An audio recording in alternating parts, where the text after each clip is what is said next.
Welcome back to Arise Prime Time, where we offer perspectives on the news and talking points of the day. I'm Charles Anyegolu. Now, among numerous honours she's received, the international activist and filmmaker Zuriel Oduwole has recently been given an award by the 8th Secretary General of the United Nations, Ban Ki-moon, in recognition of her development work over the last decade. And for her educational advocacy work across Africa, Europe and the Americas, she's also been recognised by the US Secretary of State. Over the years, she's met, interviewed and advised presidents from all over the world and produced award-winning films to support her activism. And now she's using her voice to promote the idea of free and fair elections in Nigeria and beyond, and to encourage young people everywhere to vote wisely. Her aim is to rebrand Africa by showing the continent in a positive light. But beyond this, she's also setting out a new vision for girls and young people in the Middle East. In this regard, she's co-founded an NGO fighting for equal access to education for girls and ending child marriage around the world, as she continues to inspire the youth globally. The work that I do, I'm a girls' education advocate, so I do a lot of work around the world trying to get out-of-school girls back into schools. And one thing that I've realized, and I'm sure you all have heard, every single year, UNESCO, UNICEF, they have this large number of out-of-school children, right? Somewhere, I think this year it's around 250 million. And for the past few years, it's been hovering around that number, 220 million, 240, but it's still growing. And so I believe that if we begin to change the metrics that we use to measure child's cognitive development, and we shift our focus from schooling to education, I think that we can see some real change.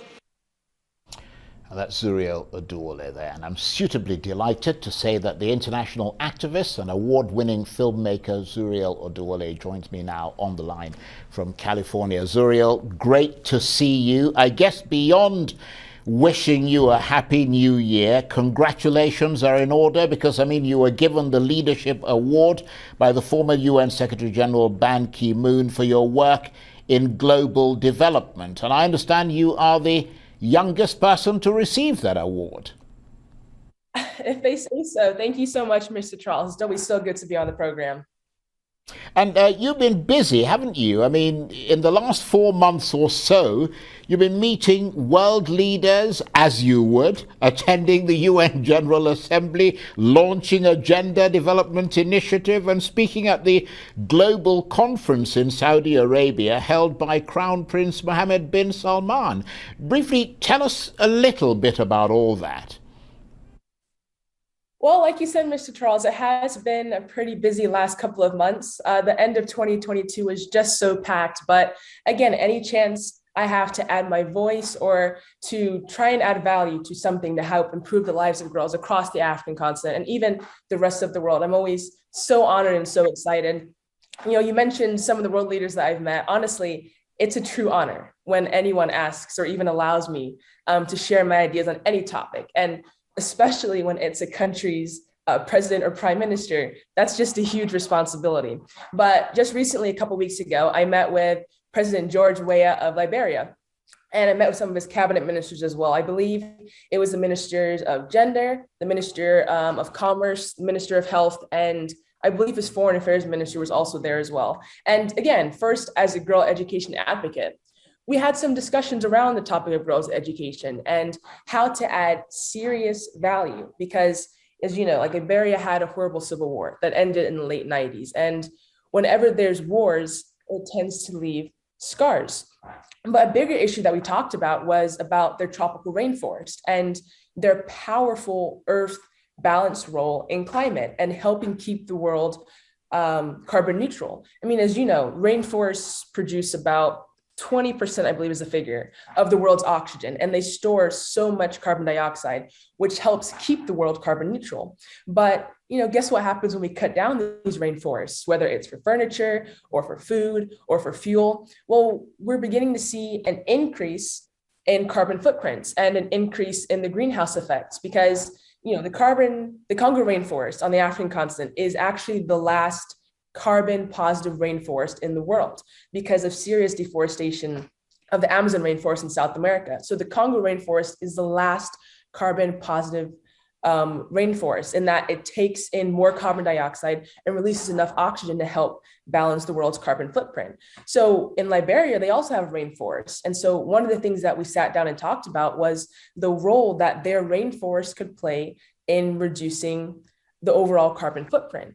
There's a need to find ways to balance this with the needs of people in the country, especially those in rural parts who depend on forests for their livelihood. And so those are kind of the things that we talked about. I'm sure, as you can understand, I can't talk about every issue that we discussed. We brought up the World Cup a bit because he was there, his son played for the US team. So it was an amazing discussion as a whole. And again, such an honor that he allowed me the time to discuss serious issues with him. And then you brought up the MIST conference in Saudi Arabia. Again, so honored to be invited to go out there and share my ideas. I talked a lot about alternative education, which I believe I mentioned on the program last year when I was here, and also about the importance of youth voice and how the youth, they're just so creative. There's so much innovation and so much potential if they can be listened to, guided, and supported to help craft solutions to some of the world's biggest problems. So it has been a busy last couple of months, but I can't complain. Well, I have to say that, you've established yourself as a global icon and a figure of reverence for many young people and even older people around the world.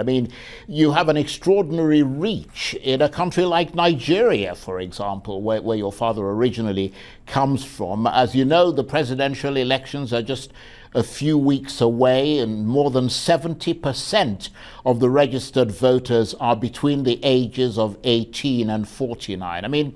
What are you seeing now in terms of how that voting power is unfolding for young people and what they could do with it now that their political voice seems certain to be heard? Mr. Charles, I think to start, it's just to look at the African continent as a whole, because even outside of the Nigerian elections, there's other elections about to take place. And the youth voice and the youth vote is going to be so important. Over the last couple of years, I've read articles, I've seen programs that talk about how the map of the world, as we know it, is actually not a true reflection of the state of things. Now, obviously, I haven't driven a Humvee across the world and measured all the continents and their sizes and whatnot, but more and more articles are supporting the notion that the African continent is actually more than 30% bigger than what we were taught in schools. And so the importance of Africa to the world's survival cannot be overemphasized. Just look at the resources, whether it's gold or lithium, cobalt, oil, or diamonds, all across the continent. And so the management of these resources and the continent's countries are important. And in these next few months, countries like Sierra Leone, Gabon, Liberia, Zimbabwe, and of course, Nigeria, they're all hiring new managers, so to speak, of these resources. We call it presidential elections, but really it's the future of the continent. Now, Nigeria's first, the elections are, well, just next month. Time does fly. But like you mentioned, there's so many more youth getting involved in the process. And the country has like over 50% of the population is youth. And this in the past has often been a neglected group, but they're quickly becoming the darling, so to speak, of political parties. When you mentioned the importance of youth voice and the youth vote, this is a short story I want to share. In 2016, there was a slow but steady revolution that was taking place in France as the parties were getting ready for their elections. And by 2017, it was very clear that things had changed. And for the first time, a new party was emerging stronger, and it had a young leader emerging onto the scene. Now, during that time, I was invited as a global youth voice, along with Ndaba Mandela, Nelson Mandela's grandson, and also Bill Gates, to headline a week-long event in Paris, solely to talk about the power of youth and the power of their voices. On the first day of that event, I think it was more than 500,000 youth showed up to the Champs-Élysées just to listen about why they're so important to the future, listen to how their voices literally are going to change the world and going to impact the direction that the world goes in. And then just 2 weeks after that event, with the overwhelming power of youth, France ended up electing its youngest president since the Republic was founded some 200 years ago, President Emmanuel Macron. And so what that shows is it means that everywhere around the world, and especially on the African continent, the power of youth has never been more relevant. And Nigeria is no exception with this upcoming election. That's a very important point that you've just made. And as I said, I mean, you've become a global icon. A lot of people look up to you. By the time you were 12, you were famous in Africa, Europe, and the Americas. Have you been surprised by the speed and the scale of your rise in popularity and fame? I mean, you're only 20 now. To be honest, Mr. Charles, it's not really something that I think about. I think I'm just so passionate and focused on the initiatives, whether it's girls' education, trying to find more ways to increase children's access to education around the world, now advocating about alternative education. I've never once thought about that. You bringing it up, this is the first time that that's ever come to my mind. But it's not something I'm going to dwell on. The whole purpose of what I do is to reach as many children as possible and to try and ensure that they all have access to not just education, but good quality education. I mean, that's something that I'm passionate about, and that's something that continues to drive the work that I do. Well, absolutely. And I have to ask you this, given what you've done, what you've achieved so far, but also the enormous amount of work that still needs to be done in your activism and in the sort of the work that you do, what is the best antidote to those societies that continue to allow things like child marriage that you fight against and to prevent the education of girls? Well, I think the thing to talk about would be leadership, and especially leadership in emerging markets, especially across the African continent. When you bring up, child marriage, girl marriage, and girls not being in school, that's where gender development and gender equality come in, right? Because we see a lot of times boys get the chance to go to school and get that education while the girls stay at home. I mean, the way to look at it is representation. One thing that I've learned is the power of show and not tell. You can tell someone, oh, when your girls get older, they can do this, they can do that. But if there's no example to look at or they can't visualize it, then it becomes harder to persuade them to allow their girls to go to school. So it's about representation. I mean, take Nigeria, for example, right? The population's about 210 million people. And the ratio is, I think, roughly 51% men, 49% women. And now looking at the election, there's 4 main parties that have presented presidential candidates for next month's elections. But where are the women on the ticket, right? It's almost impossible to feel truly valued when you're not represented in an area where intellect, ability, or a measured mindset is needed.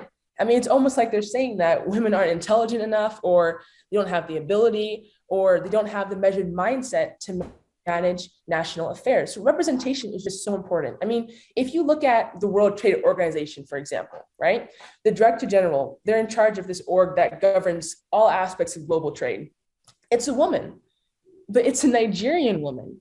Even the Deputy UN Secretary General is a Nigerian woman. And so just having people in positions of power and just showing girls the things that are possible, but then also more importantly, showing the parents things that their girls can do if they're allowed to go to school and get that education. I mean, Rwanda is another example. A large percentage of women are in government leadership in that country. And then look at Rwanda. It's voted the cleanest country in Africa. Their system works and there's order across the country. And one of the fastest growing airlines on the African continent is Rwanda Air.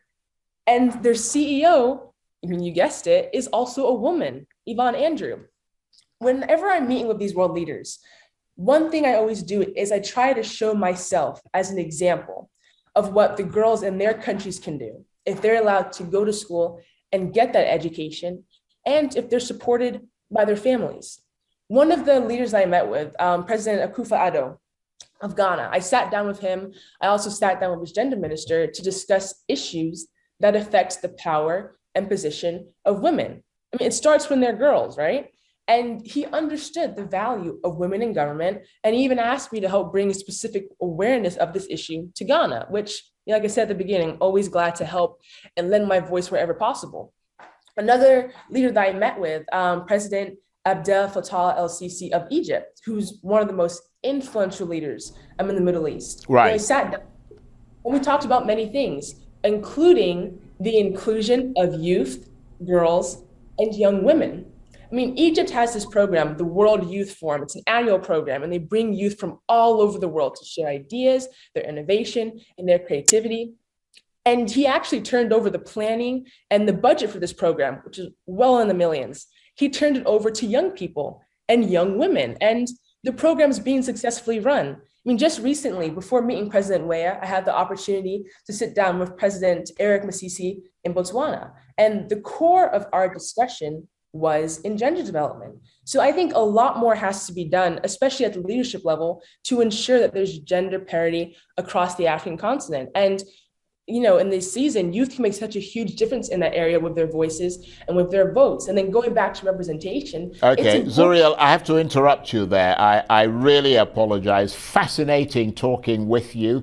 Zuriel Oduwole is the international activist and award-winning filmmaker, and she was talking to me there from California. Thank you very much indeed for joining us, Zuriel.